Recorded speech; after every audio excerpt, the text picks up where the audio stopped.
forgot to clap. 911, yes, hello?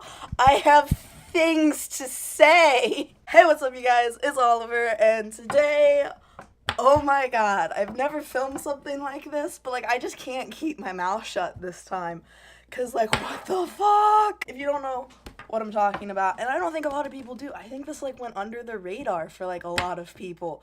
But, like, Mr. Minecraft, Notch himself, has descended from the heavens to give us his beautiful opinion. And oh god, is it a good one? Okay, so for those of you who don't know who Notch is, I don't know like a whole ton about him, but I know he has a pretty big platform. I know he like invented Minecraft. That or he like made it big. He plays it a lot, doesn't he? Let me look. Litbox video game Minecraft. So yeah, he literally made Minecraft. Oh, and he's had Twitter controversies before. Oh no, I didn't know. So much makes sense now. In 2017, he tweeted in support of a heterosexual pride day.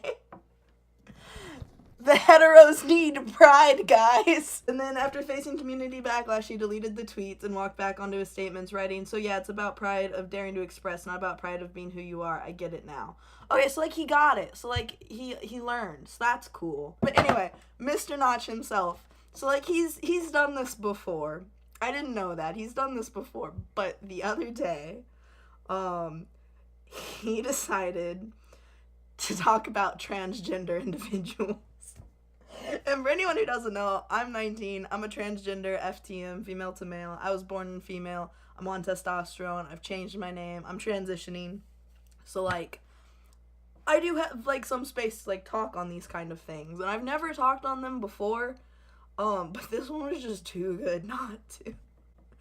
So, his first tweet, so, like, you don't know exactly what he's talking about at first. He has this whole thread. In his first tweet, he says, "Hi, sane people."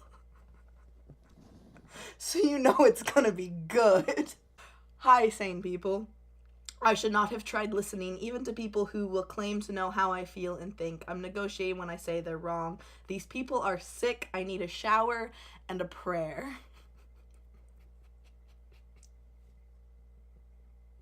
He needs a shower. Dude, like, how much money did you make? Just go take a shower. These people are sick. So you're like, who's he talking about? And like the prayer thing immediately like brings my mind to like LGBTQ, because like you just know it's gonna be part of it.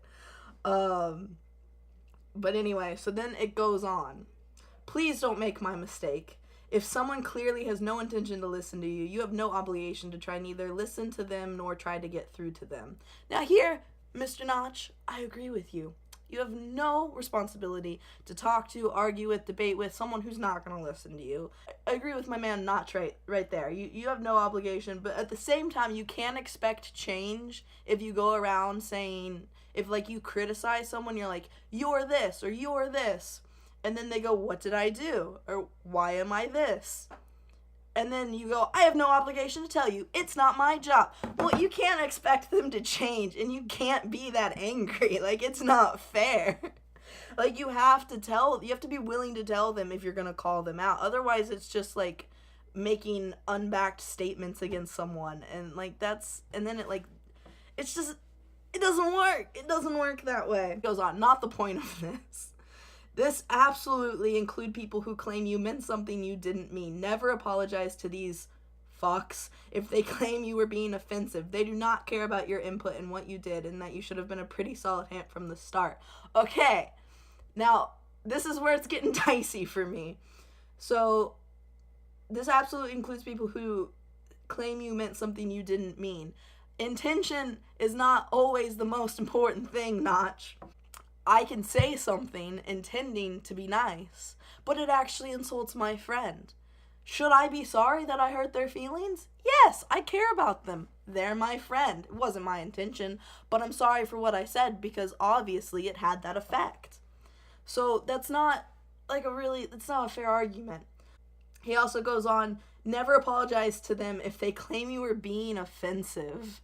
Never apologize. Like, I get, like, there's outrage culture, and, like, sometimes people are like, this is offensive, and it's, like, totally not. But also, sometimes you're being offensive and you're being a dick. It happens sometimes. You gotta apologize, my dude. They do not care about your input and what you did, and that I think they do, and I think they heard your intention, and what probably happened was they're like, that still doesn't make it right. Like, a lot of bad things that are done are started with good intentions, but that doesn't mean, like, the bad thing you did wasn't bad because you had good intentions. So, like, that just doesn't hold up to me. And then, here's what made me laugh out loud the first time I read this. Celebrating fucking body dysphoria. Oh, Notch, my man, my man. Oh no, Mr. Minecraft, what have you done?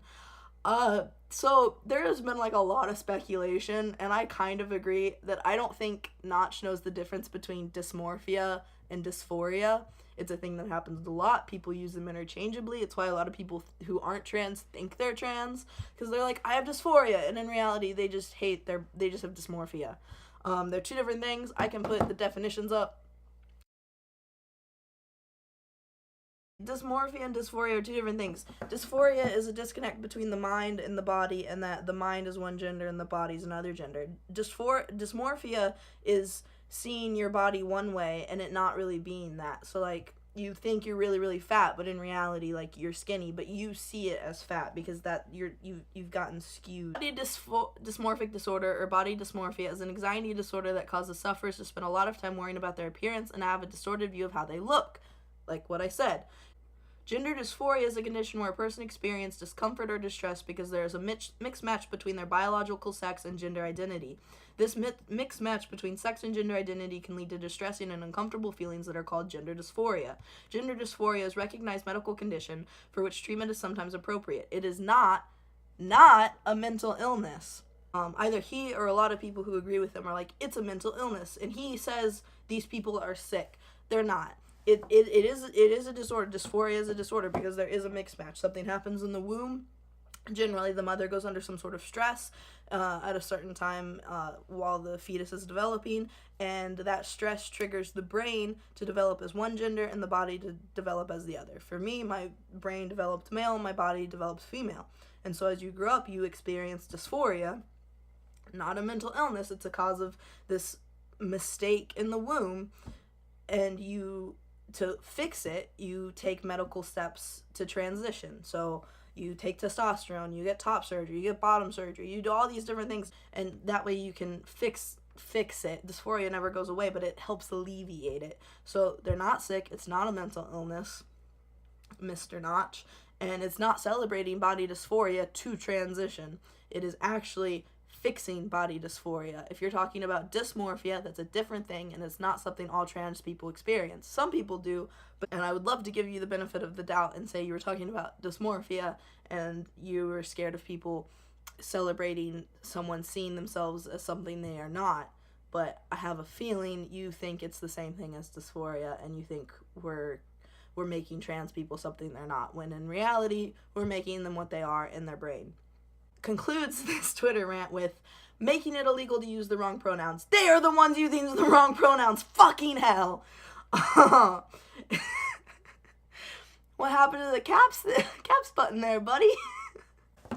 It's ridiculous to be like, make it illegal to use the wrong pronouns. Like, it doesn't happen most of the time on purpose. And if it does, like, making it illegal is not going to solve anything. It's going to make it worse, if anything. And it's not, like, a realistic step. It's not something that's going to happen. But to then say they are the ones using the wrong pronouns, no, I'm not. There's medical science to back up the fact that my brain is male. And there's medical science to prove most transgender people are transgender. There are some people, obviously, who come out as trans and then realize they're not, but that's not who he's talking about. He's talking about transgendered individuals in general, and basically saying that they're wrong, they're mentally ill, they're sick, and it's just kind of gross and disappointing to see from someone with such a large platform who a lot of children look up to. And, like, not a majority of those children will be trans, but there are kids that are trans that probably look up to him. and to see stuff like this, it's just kind of disheartening in 2019. And I responded, and if you didn't know that already, you're not following my Twitter. You want to fix that one? Just right there, just look up that little username, or click the link down in the description there. Follow me on Twitter, please. But it's just a really disappointing thing to see. But, like, also, there were a lot of people in the comments just spouting hate at him and being like, oh, the cis-hets are at it again. And, like, I get it, and it's annoying, and it's funny. But at the same time, something that I've learned in my own coming out process is anyone that I came out to who didn't like it, didn't believe it, thought I was mentally ill, like, all of those things, or still think those things, none of them didn't love me. None of those thoughts came from a place of hate. Like, none of them, they all came from, like, wanting to help. And again, it goes back to the whole good intentions don't lead to good actions. But you have to remember there are good intentions. That is part of it. It's not the whole thing, as Notch seemed to imply, but it is part of it. And I don't think this came from a place of malice for Notch. I think it came from a place of frustration, a place of not understanding, so a place of ignorance. And I think ultimately it just needs to be something that he learns more about, or talks to actual transgender individuals. Because at the end of the day, I doubt it's any malice or hate or anything. It's just bigotry born out of ignorance. And that's kind of sad when it's something that there's an ever-growing amount of information on. Still not enough, but an ever-growing amount that it's easy to learn. But also, if you don't understand something and you don't know much about it, crazy concept, but maybe don't talk about it. Anyway, if you're new here, please hit subscribe, hit that like button if you like this content, and tell me down below if you'd like to see more of this. I'll see you guys in the next video. Peace out. Bye. Am I one of those?